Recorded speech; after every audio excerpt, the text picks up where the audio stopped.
every week, sometime twice for the week, we get a new video.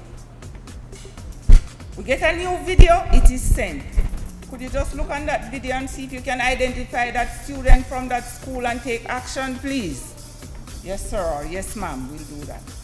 And we find that when we find these students, because like 99% of them, we do find them, and when we ask, when I personally ask the female, were you aware that you were being taped? No, miss. How come? Because I think he was just texting. If it is that two people are having sex, right?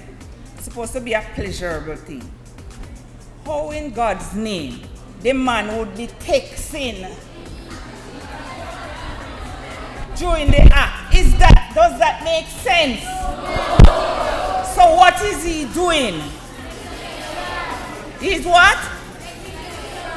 He is actually videoing the act, and I can tell you 99.9% of those videos we don't see the man's face. So he's up there and he's videoing the young miss down there in all details, and then it is sent through Facebook, and once WhatsApp, yes, but by extension they want everybody to see. So they send it on Facebook because everybody is going to see. And the latest one that we had the other day, I can tell you that we now have all the parties in custody. The one who said, dog, you know, 7 me to tape it, we have him. The one who was performing the act, we have him. And the young miss is cooperating. And you know what? I had to give her a little hug because she was brave enough to come forward. When the video hit the street, she was brave enough to say, yes, miss, it happened.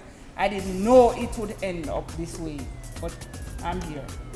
So we cannot kill you, you're our kids, but we are saying to you, you need to be smart. The man is not texting nothing and nobody. He is videoing, and let me tell you something. If it's somebody who you love, or you think you love that person, it's not a good person who will take the details of the private moment, if you are 16, that is. So don't get me wrong. It's not a good person who is going to put it on Facebook and tell the world. So you need to look into that. All right? So that's the Facebook part. And for the people who, when they get it on WhatsApp, they send it all over the place. Be careful. You will be charged if you are caught. For every hit, and for the people who do IT, you know what I'm talking about, the hits. For every person that you send it to, and that person receive it and send it on, if we had the resources, we could have traced everybody. We can do it. We now have the technology to trace every phone, every smartphone, and to lock up everybody under the Child Pornography Act. So stop it.